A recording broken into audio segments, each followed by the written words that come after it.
जबरदस्त जोश है यहाँ पर लोगों में। सवाल पूछने वाले कितने लोग हैं? काफी लोग हैं इधर भी।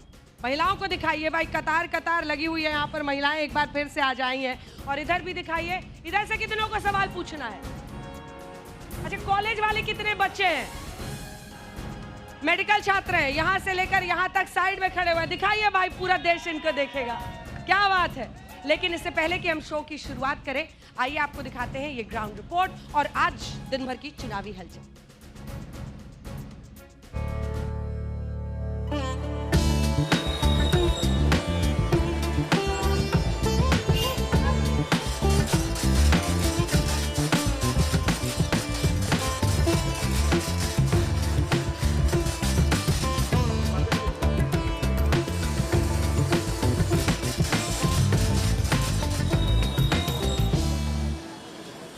रेशम की नगरी, silk city of Bihar, Bhagalpur में आपका बहुत बहुत स्वागत है। भागलपुर के बारे में जितना कहिए कम है, क्योंकि यहाँ से बनने वाले सिल्क की साड़ी शायद आपके घर में भी मौजूद है। और अगर आप स्वदेशी को वाकई अपनाना चाहते हैं तो आपके लिए मौका है यहाँ के बुनकरों के लिए कुछ अच्छा करने का। लेकिन सबसे पहले आपको बता देते हैं कि ये वही जगह है जहाँ JB कृपलानी और जहाँ से भगवत झा आजाद सांसद रहे, यहाँ से भारतीय जनता पार्टी के सुशील मोदी सांसद रहे, यहाँ से शाहनवाज हुसैन सांसद रहे। अब आइए आपको बता देते हैं साल 2020 के नतीजे क्या रहे। साल 2020 में यहाँ पर 3 विधायक भारतीय जनता पार्टी के चुनकर आए, 2 विधायक JDU के, 1 कांग्रेस के और 1 RJD के। इसे विक्रमशिला यूनिवर्सिटी के अवशेषों के लिए भी जाना जाता है और अब नई यूनिवर्सिटी की नींव भी यहाँ पर रखी जाने वाली है। लेकिन इन सब के बीच आइए चलते हैं भागलपुर की गलियों में, ये जानने कि बुनकर क्या कह रहे हैं, लोग क्या कह रहे हैं चुनाव में।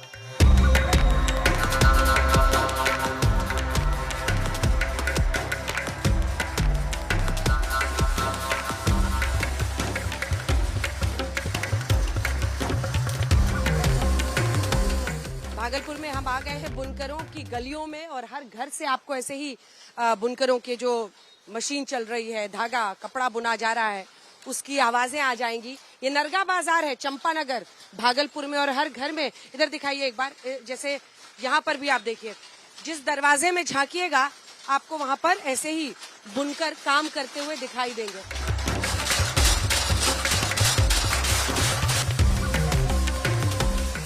ये वाला इधर का क्या है? ये अहिंसा सिल्क है। अहिंसा सिल्क? अहिंसा सिल्क। क्यों? कीड़े को बिना मारे इससे सिल्क निकाल लेते हैं हम लोग। कीड़े को बिना मारे बनाते हैं, इसलिए इसको अहिंसा सिल्क कहते हैं। ये इधर क्या बना रहे हैं? ये लिनन है, ये लिनन। ये लिनन का कपड़ा, वाह। ये धागा जिससे आप ये लिनन का कपड़ा यहाँ पर बनते हुए देख रहे हैं, ये सुंदर लिनन। भगवा कलर, मुसलमान के घर पे भगवा कलर।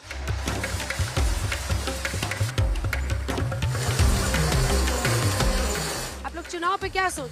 जो जीतने के लायक है, जिसमें सबको देंगे उन्हीं को जिताएंगे। कोई है जीतने के लायक? हमको तो अभी पता नहीं हुआ है। सब लोग डिसाइड करता है कि किसको वोट देना है, फिर देता है। नहीं देना है। कौन बताता है? कौन बताएंगे? यहीं से बताएंगे।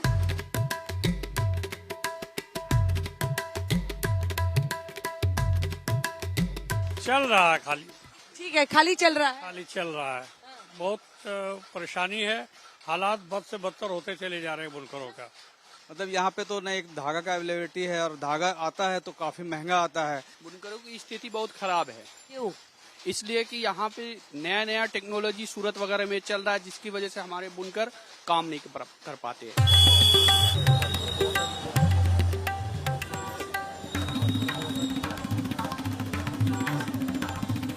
जय NDA तय NDA। हाँ, ये फाइनल कर, फाइनल एकदम लिख दिए। कैसे? हाथ से लिख दिए और बाद में बोर्ड से लिख देंगे। NDA। क्यों?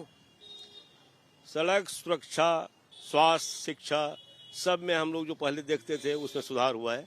अभी बदलाव होगा मैडम, जवान युवा का मांग है, बदलाव होनी चाहिए। 20 साल से एक ही सरकार है, इसलिए बदलाव होना चाहिए। सर ठीक है बोल रहे हैं, बदलाव का तो हवा चल ही रहा है, इसलिए बदलाव होना चाहिए। अब की बार तेजस्वी सरकार। युवा सशक्त हो रहा है, देश गौरवान्वित हो रहा है मोदी जी के राज में। हमें गर्व है कि हम मोदी जी को चुन करके इस देश के प्रधानमंत्री बनाए हैं। मोदी जी के रहते मैम देश बहुत तरक्की कर रहा है। चल तो रहा है ठीक है, लेकिन बदलाव होना चाहिए, बहुत दिन से रह रहे हैं।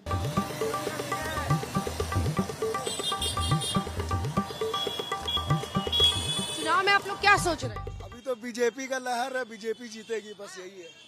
तो सीएम किसको बनाना है? सीएम तो नीतीश। तुम किसको सीएम बनाना चाहते हो? चिराग पासवान। क्यों? वो अच्छा नेता है, देखने में अच्छे लगते हैं, खूबसूरत लगते हैं, अच्छा बोलते हैं, रॉयल्टी है, ब्रांड है वो। बीजेपी को वोट देंगे मैम। Yes ma'am. देश बीजेपी है मैम, नरेंद्र मोदी है तो देश चल रहा है, नहीं तो कोई आंख उठा के देख लेगा हम लोग को। अभी 50-50 है। 50-50 अटका हुआ है। अटका हुआ मैच तो अटका हुआ है मैडम। बिहार की राजनीति को लेकर अगर आपको समझना है तो आपको वो गठबंधन पॉलिटिक्स भी समझनी होगी, क्योंकि कोई भी पार्टी प्रशांत किशोर को छोड़ के अपने दम पर चुनाव लड़ नहीं रहा। इधर महागठबंधन है, उधर एनडीए है, आपसी खटपट भी चल रही है। इन तमाम मुद्दों पर हमने बात की सांसद पूर्णिया पप्पू यादव से। सुनिए क्या कह रहे हैं।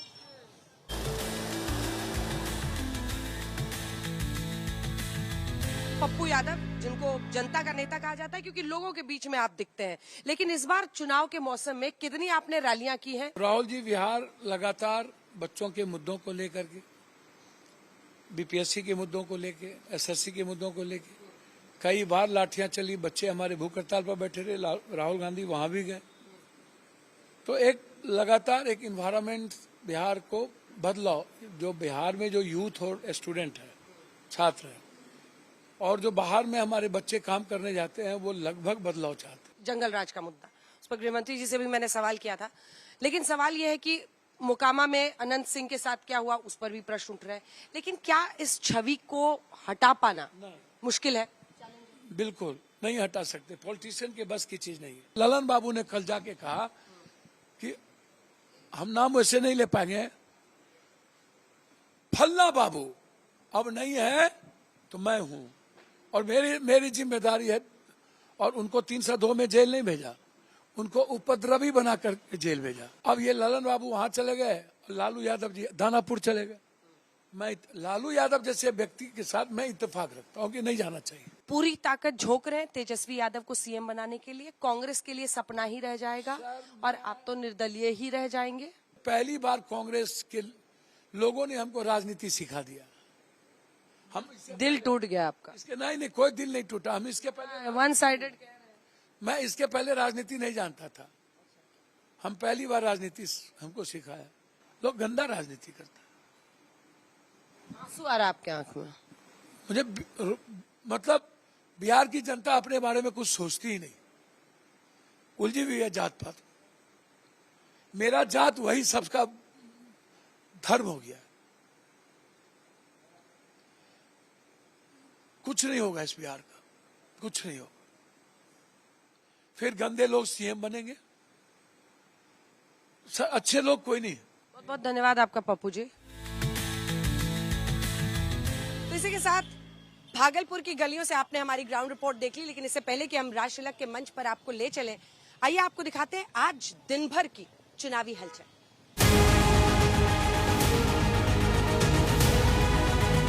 जिस लेवल पे हो रहा है, सेंट्रलाइज तरीके से हो रहा है, ये बीजेपी और इलेक्शन कमिश्नर के कोल्यूजन से हो रहा है।